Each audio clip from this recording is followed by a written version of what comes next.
laughed, load, played, read, If you're like this, then keep on watching, it's going to be very useful for you.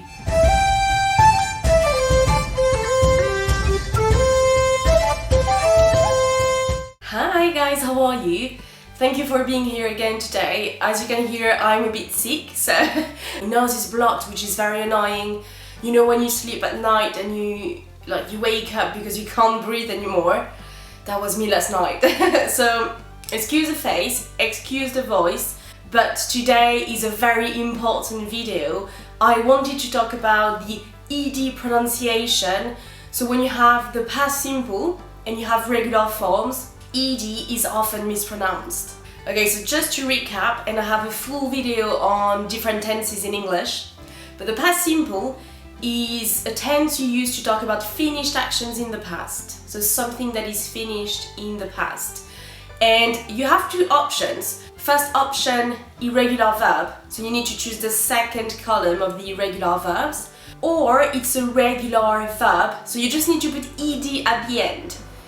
But even if it sounds simple, the problem is usually the pronunciation. So irregular verbs could be to know, known, to think, thought, to see, saw. And regular verbs are to work, to play, verbs like that. Okay, so for the past simple, we have three options. So three different sounds you can use. You have the d sound, t sound, and ed sound. D, t, ed.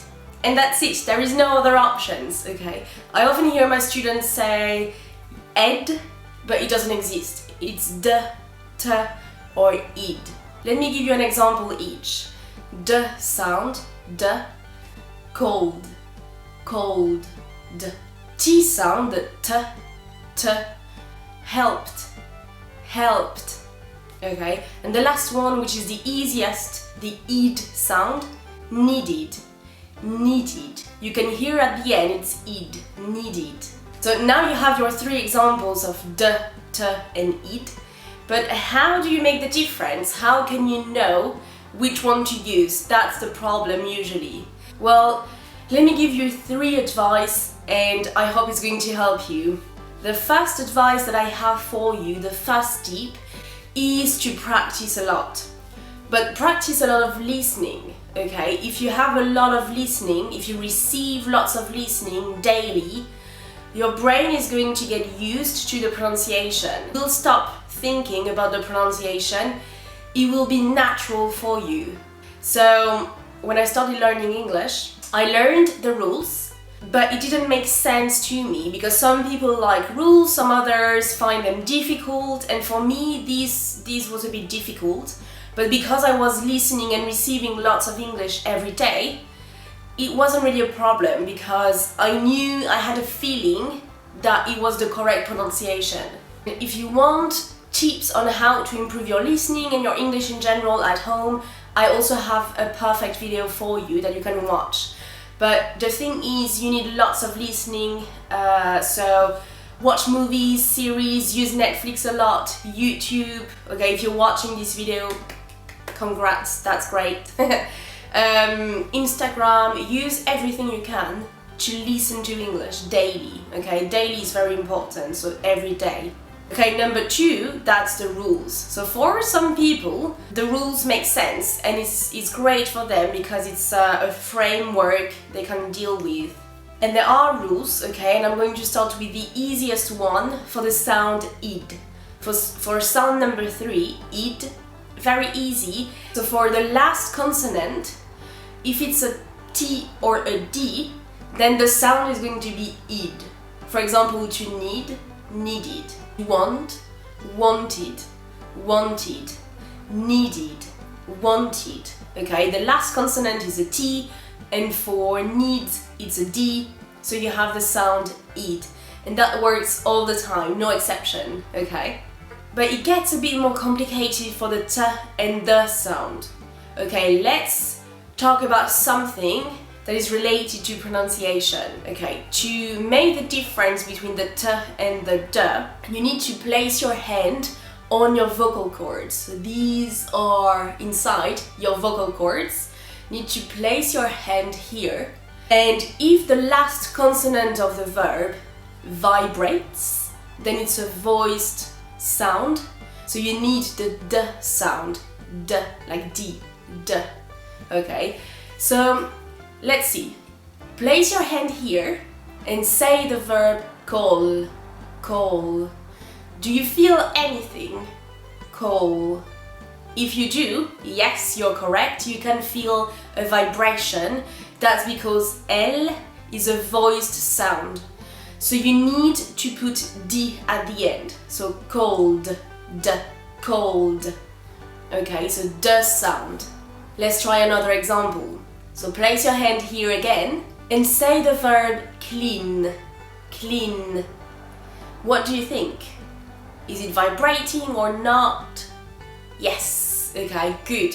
So you can hear and feel vibration because you produce a sound. Because you produce a sound, your vocal cords vibrate and move. So cold, cold. Okay, so again you add d, ed, but d sound at the end.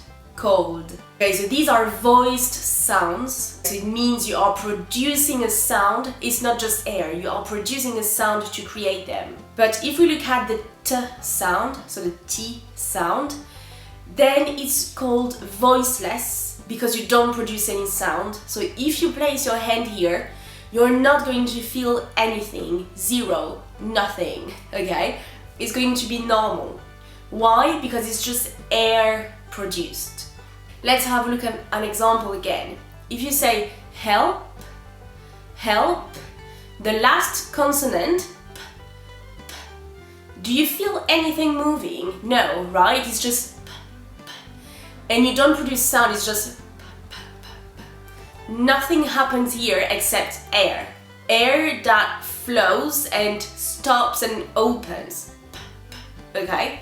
That is called voiceless, because you don't produce any voice, any sound. So you say helped, helped.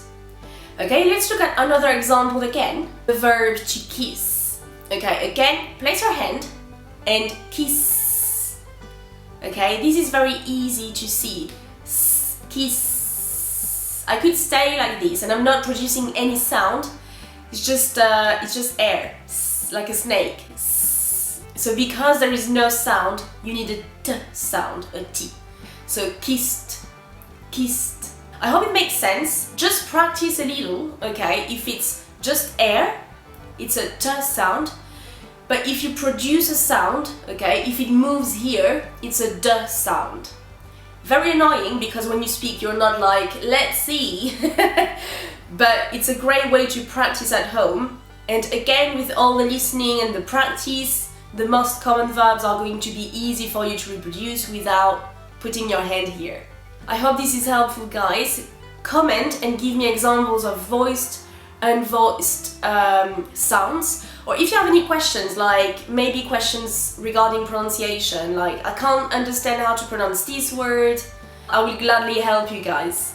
And I will see you next time. Bye!